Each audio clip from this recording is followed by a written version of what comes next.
friends, warm greetings to you all. Welcome to Minds of Aspirants. It is a well-known fact that newspaper reading is the heart and soul of UPSC preparation. Actually, it comforts the journey and adds value to the static portions with ease when approached in a right way. But in reality, majority of aspirants take this simple yet most important step for granted. We Minds of Aspirants have always insisted not only on reading the news, but making sense to the piece of information in a way that it's relevant for the exams. So through this series Expound, I'm here to walk you through some selected issues and articles that have had a prominent place in the newspaper columns in the recent days. And thus, we are targeting Mains 2022 with a pinch of post. But this initiative cannot bear its fruit without your involvement and insights. So please don't stop here with this video. Try and read the mentioned article again and update your notes with your analysis. With this request, let's begin. This article was published in the Hindu paper on 15th June 2022. Recently, a bill was proposed to increase the minimum legal marriageable age of women from 18 to 21. Can this amendment bill eradicate child marriages and its related issues in India? If we really wanted to accomplish the feat, where should we begin bringing in the real changes? This is the crux of this article. But without restricting ourselves to this article, we'll have this as a base and widen our perspectives from knowing the origin of this bill to its implications in the society and some views on the real empowerment of women as well. Why is this so important in terms of UPSC? Because this topic, women and women-related issues, is an inevitable part in the syllabus where it has its place in almost all the mains papers, GS1 Society, GS2 Social Justice and Vulnerable sections, and obviously in Essay and GS4. Around June 2020, a 10-member panel headed by Mrs. Jaya Jetli was appointed. Its objective was to examine the correlation of age of marriage and motherhood with the health and nutritional well-being of both the mother and the child. Along with this, the committee was tasked to provide the recommendations to reduce the maternal mortality rate and infant mortality rate. When we look into the data, these numbers have been steadily decreasing in the past few years in India. But is this decline in IMR and MMR uniform? Is it happening throughout all the states in India? No. There are still some Indian states where the decline is just marginal and the rates are far higher than the national average. And these states happen to be the states where the incidence of child marriages and malnutrition is also in peak. And with all these things considered, this committee was assigned to relook the minimum marriageable age of women and in general to direct ways to ensure gender parity and women empowerment in India. Around January 2021, this committee submitted its report with many recommendations, and to raise the minimum marriageable age of women was one of them. Based on that recommendation, Prohibition of Child Marriages Amendment Bill 2021 was proposed. This bill seeks to amend not only the Child Marriages Prohibition Act 2006, but all the laws that govern marriageable age in India. With that being said, what are those laws that govern marriages in India? The Child Marriages Restraint Act 1929, popularly known as Sarda Act, was the first law enacted to prevent child marriages in India. This act fixed the minimum age of marriage at 14 for women and 18 for men. This act was amended in 1978, and it is in this amendment the current legal minimum age of marriage, that is 18 for women and 21 for men, was determined. Other than this, India being diverse has various personal laws governing marriages, religious laws like Hindu Marriage Act, Christian Marriage Act, Parsi Marriage Act, and there's a Special Marriage Act which govern the inter-caste and inter-religion marriages. All these laws have fixed the minimum age as 18 for women and 21 for men. And according to Shariat law, the Muslim personal law, the minimum age of marriage is fixed as the age of puberty for both men and women. And generally it is considered to be 15 years. Now this bill will amend all the above mentioned personal laws. Since the day the announcements of this bill started coming in, it has been subjected to various criticisms, both positive and negative. Some are hopeful, believe that this bill will lead to the advancement of women, while there are many who fear the fundamental problems with this bill may make women more vulnerable to exploitation. We'll see both the arguments, but it's always good to begin with a hope. Let's start with the positive side of the bill. First is health benefits of women. India has the highest number of child marriages in the world, and early pregnancies resulting from such marriages are also high in India. According to World Health Organization report, Women who give birth in their teenagers are facing a greater risk of death and malnutrition than those who give birth between the ages of 20 and 24.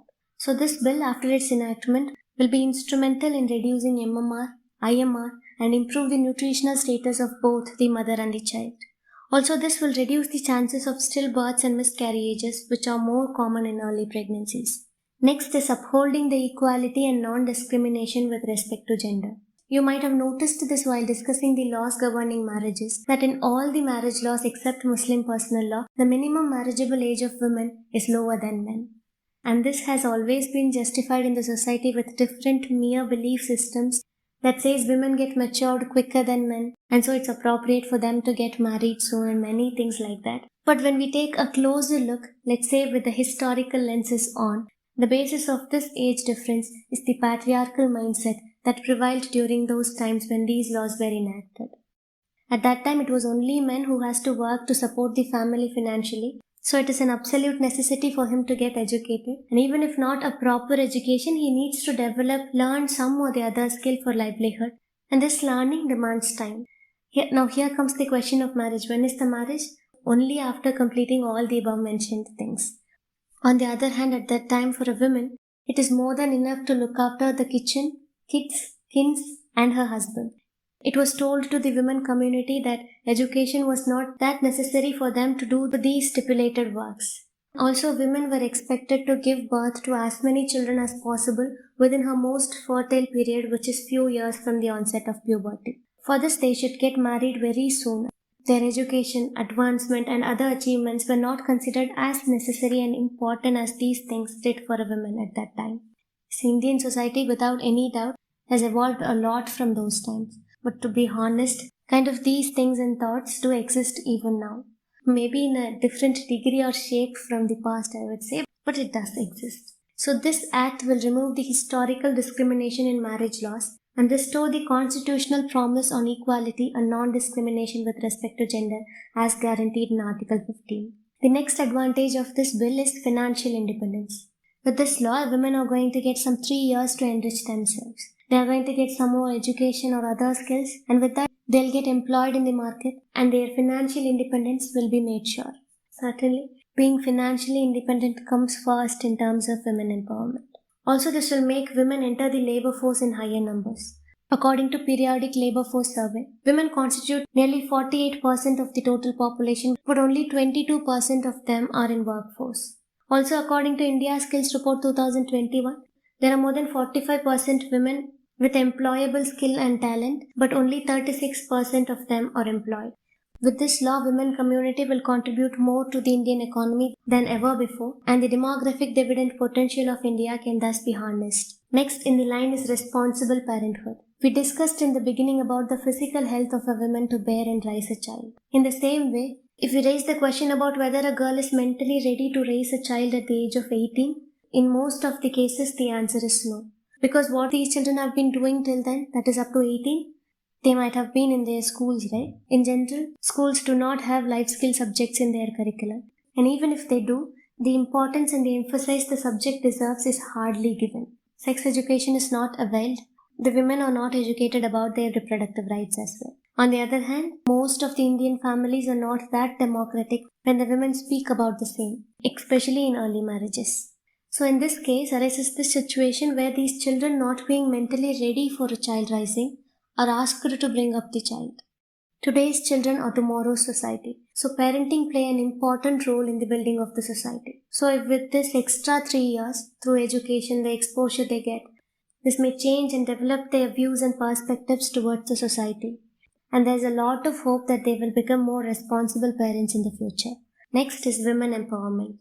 If all these changes that we discussed earlier are going to happen, women at all levels, regardless of whether she is from urban or rural background, will get a say in decision making, be it in personal matters or in the family matters or in the matters related to the development of the country. They'll get a say. And in the long run, this say in decision making may change the societal perception on women community. Now let's look into the another side of the coin, the negative side of this bill. First is the threat of misuse. Generally, when a law is enforced for upliftment of particular section of the society, it empowers the targeted section, no doubt. But it is also a matter of fact that Sometimes these laws end up being a cue card to threaten the other section. For instance, laws like POSCO Act, Dowry Prohibition Act, Domestic Violence Act were of course enacted for the welfare of women community. But we cannot deny the fact that at times the rights of men are taken for granted and misused with the same. Let's visualize this scenario. Here a teenage girl is in love with a boy in her school or college, and her family is in complete denial for their union. In the worst case, if she decides to elope and get married, with this raise in legal age, she cannot do that. And apart from that, we come across many incidents where in the teenage relationships, out of anger, the girl's family tend to file complaints on the boy under POSCO Act. Even though he is innocent and the relationship was mutual, these fake complaints are in rise. So in the same vein, there's the possibility of this Child Marriage Prohibition Act being weaponized against the boy or even girl for that matter by her parents to stop the marriage that she wished for and put these girls into the web of forced marriages. So here right to marry under Article 21 will become a question mark. Second in line is the age of consent with respect to age of marriage. Age of consent of an individual is 18 years in India. What basically is the age of consent? It's an age of an individual where he or she is legally competent to engage in a sexual activity or to give the consent for the same is the age of consent. Here this rise in legal marriageable age gives rise to the paradox where the age of consent is 18 but minimum age of marriage is 21. Something contradictory. See, undoubtedly a marriage is versatile and for sure involves lot of complex relationships and emotions between two individuals and their families. But in a way, aren't these marriages a social and legal sanction for a sexual relationship? That is also true, right? Now here arises the ambiguity as to how these two different laws assigned with two different ages would coexist in the same society. The third negative argument is that it is against the commitments of signed international conventions. India has signed and ratified the Convention on Elimination of All Forms of Discrimination Against Women. This convention recommends 18 years as the age of marriage for a woman. In addition to this, Law Commission 2008 has recommended to reduce the minimum age of marriage of men to 18 to achieve the gender parity. So the current recommended age 21 is not the most recommended one in the past in India or in the world either. Also, there are very few countries in the world which has its legal marriageable age at 21. So even though this law gives a lot of hope towards the upliftment of women in the society, its consequences, its practicality in the still evolving society like India is not clear and leave us skeptical. Next is the question of feasibility. As we discussed earlier, the Child Marriages Prevention Act 2006 has been proudly on the papers for nearly 16 years now. But in reality, this plight still continues and even decrease in their numbers is just marginal. According to National Family Health Survey 5, 1 in every 4 women aged between 20 to 24 in India has married before 18. This is nearly 24%. Also, according to the same survey, 58% of these child marriages are from the poorest section of the society. In this scenario, where the Prevention of Child Marriages Act 2006 couldn't even significantly prevent the marriages under 18 from happening, if the age is increased further to 21, 60 to 65% of marriages in India will be under illegal brackets, and without legal protection, they will be in jeopardy. And as we saw already, these marriages are happening more in the poorest and disadvantaged sections of the society. And it's going to be these disadvantaged sections who are going to fill the most space of that illegal bracket. And there's a fear that they will be discriminated again in this society because of this. Lastly, failure in addressing the roots. If we take issues like malnutrition, child marriages, and other hurdles on the way to women empowerment, the root cause of these issues in reality is far more diverse than the law on the paper, and furthermore diverse than the mere age increase. So if age is not the root, without finding the real root of the issue, mere age increase will unlikely fix them, and in some cases this may lead to counterproductive effects also. And this is what the authors of this article wanted to bring into light. According to them, there are two fundamental issues. First is poverty. According to National Family Health Survey 5, 39% of child marriages in India happen among the disadvantaged scheduled communities. Except the 17% child marriages that happen in the advantaged social groups, all the other child marriages happen in other backward communities. Apart from this, only 2% is the share of child marriages among 10% wealthy groups in India, and remaining all takes place in the low and middle income households. After highlighting all these data, the author here poses the question, what matters more?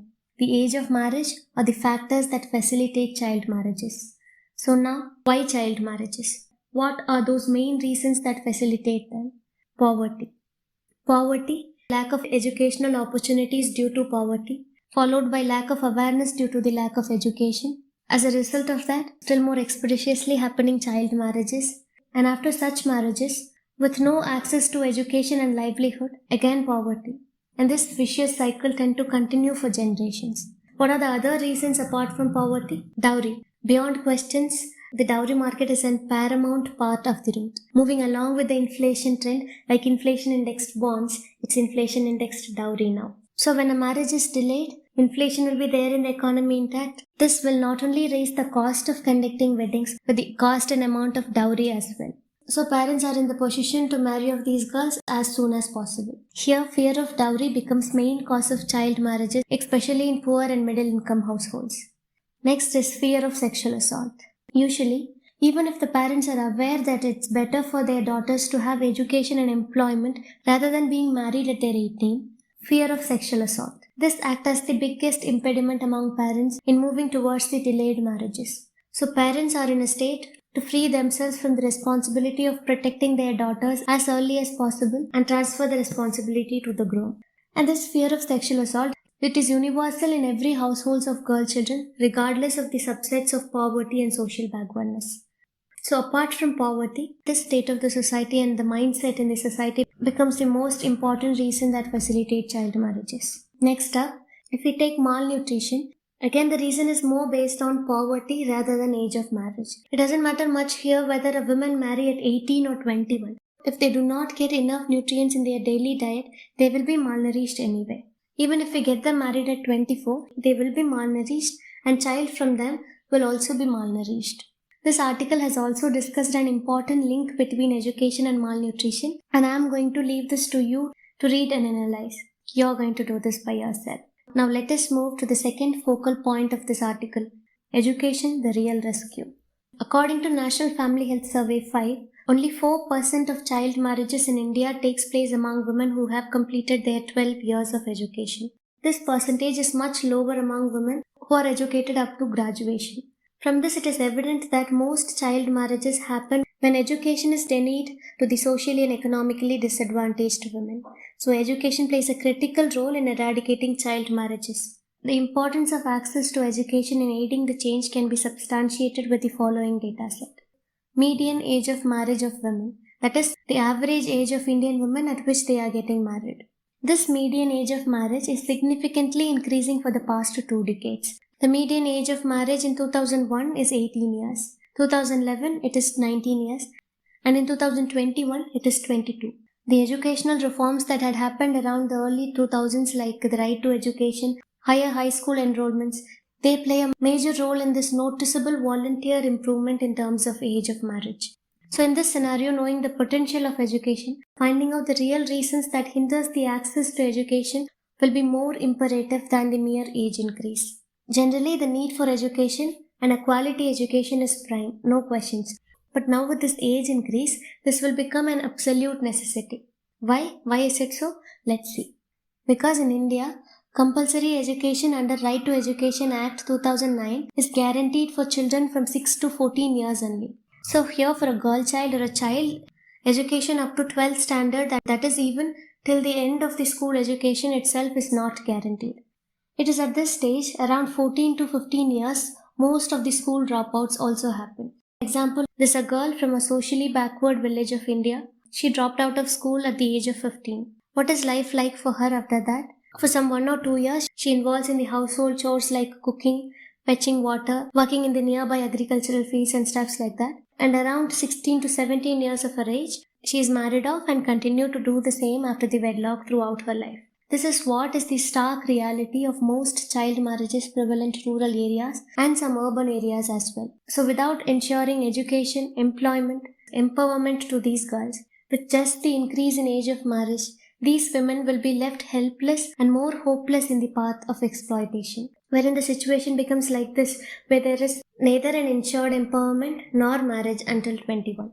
I think we have tried and covered the most important parts of the bill and its implications. Now let's quickly skim through the way forward for the real empowerment. Firstly, poor sanitation facilities, lack of transportation, and many such factors obstructs the access to education among women. Solving such fundamental issues could make a great difference in the women's enrollment to education. Secondly, there are several issues in the lives of women which till date has not been brought under the limelight of the legal justice systems effectively, like marital rape, denial of reproductive rights, victim blaming. All such plights need to be considered and corrected for the real empowerment. Then mandatory sex education in schools.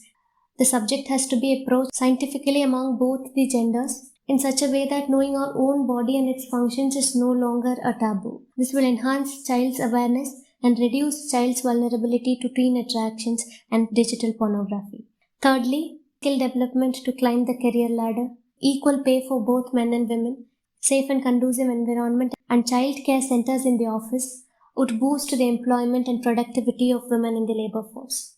Next is innovative schemes and policy implementations. For instance, in the beneficial schemes of marriages, if the eligibility criteria contains the educational qualification and age as the way to get the benefits, it will definitely reduce the fear among parents about the delayed marriage and its financial burden. Also, in the long run, it will make them understand the importance of education for a woman. Now again, it's time for your exploration. What is the status of those child marriages that had happened so far? Are such marriages legally valid? Are they void? Are they avoidable? What is void ab initio? You're going to do this. Kindly read about it. Next is reservation in legislature. Anniversaries happen for both good and bad. In this context, we witness Silver Jubilee, that is 25th anniversary for being numb to the long demanding request of women's reservation in legislature. The Women's Reservation Bill was first introduced in the year 1996. Apart from equality and empowerment, the need of an hour is the political representation for them to weave the legislations by themselves, because it would be more meaningful and it would serve the purpose of this vulnerable section in a more effective manner. At last, above all, a social reform will not just happen through a shortcut law. It has to start from within. Yes, mindset matters the most, because any change in the society involves proving wrong all the blocks and locks that had been built for years and years in the society and even in our own minds. So campaigns and continuous efforts to make people understand the appropriate thing is more important than anything. That's it for today. We have come to the end of the video. Here a humble request from our side. Generally, if you already know something, if others are in need of the same thing, then that should be shared, right? Sharing is always caring. If you really feel that Minds of Aspirants has been guiding you in an appropriate way, please do support us by sharing the video to your fellow aspirants. Stay connected with us through the Telegram group to know about the further initiatives like Acumen Mains Answer Writing Program 2.0, mentorship programs, and other prelims programs and so on. If you want to hear the same contents in Tamil, please subscribe to the Minds of Aspirants Tamil channel. Thank you so much. Thank you.